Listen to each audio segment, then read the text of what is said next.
classify if the following images correspond to the curtains that are closed, like in here, or if they are open, like in here, and we can see the window. These are reasonably high resolution images. We have a few hundred of them for each class, and the objective will be to use Python and Keras, so we will be using a deep learning model to classify to which class we are referring to. So in order to do that, you need to go into GitHub and you can download my project from here. Remember to download the images as well and put them in a folder. So for this, I will be using Python 2.0 as my IDE. In Python, I can code both in R or Python. So I just add panels and I just put my R or Python code in there. And it's very cool for these examples because it allows me to separate my code into different areas and we can navigate through my project like this. So essentially, I divide this in the following way. Here, I am doing the loading part where I am loading the images and I am putting them into a big NumPy array. Here I will be defining my Keras deep learning model, and here I am showing you just 4 examples where I am making predictions and seeing how well my model works.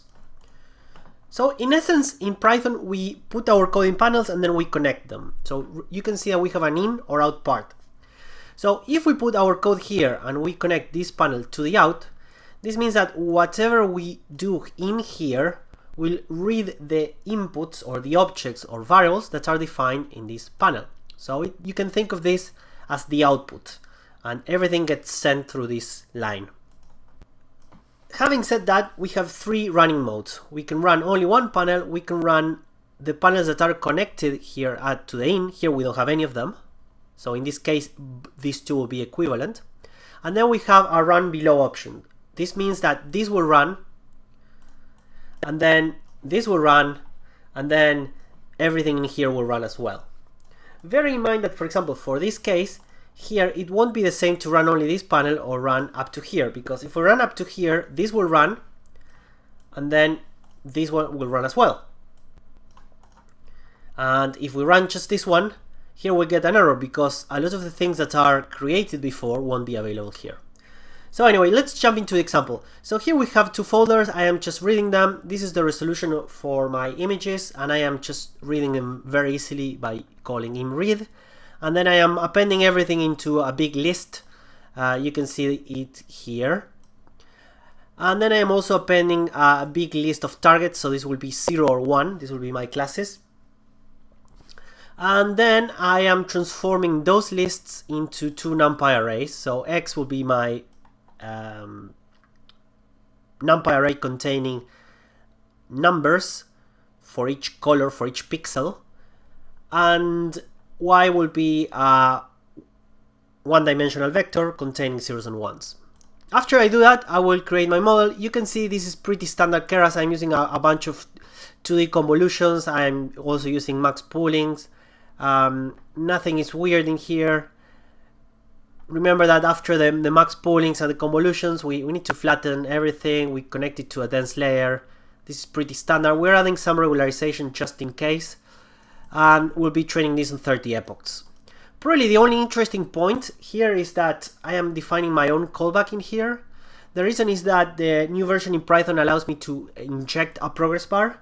So this callback that you can see as I'm calling here for the model will be called here. And then every time an epoch finishes and we train our model, here this thing will be called and this will be printed progress, and then the progress and the epoch. And Python will automatically read that and create a progress bar that we'll see in a minute. The other thing is that I am loading training and validation data. Here I am using a usual train test split. I am loading it here. And this will be automatically processed by Python in real time, and it will show me the training of my model. This will be equivalent to what we have, for example, if we use TensorBoard. And then after we do that, we have our 4 examples where I am just predicting and taking the argmax. So this is standard way of predicting in Keras. So let's run this.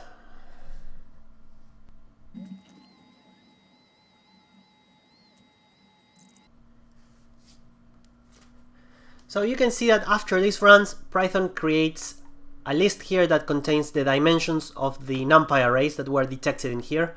So the typical image is 375 by 500 by 3. This is because we have 3 channels that we are reading.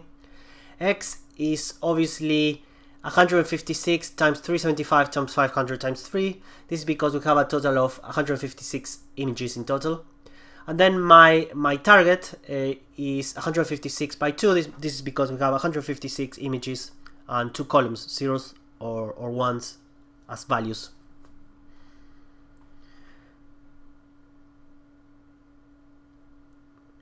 So now the training has started. You can see how Python created automatically the plots that we can see here.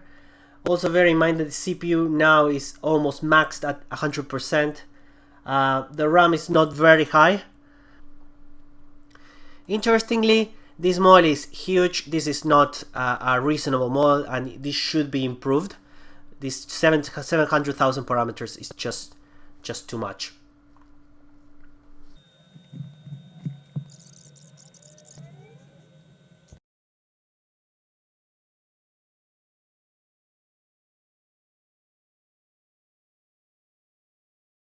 So after a very long time, the model finished, and we can see how it went.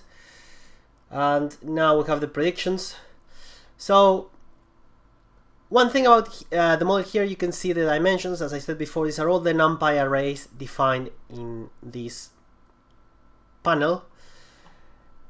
One comment here is that I am using a 2x2 strides. This essentially reduces the number of parameters that I have, 700,000. If I had used strides 1-1, then this model would be much bigger. Anyway, in the training, I don't see anything that calls my attention. There is obviously a separation between the training accuracy and the validation one, but nothing to worry about. And yeah, everything seems good. Now we can see the predictions. We see that 3 of them are correct and 1 is incorrect. So the closed one is okay. The open one, so this one is wrong. This one closed is okay, and the last one open is good. So that finishes our model.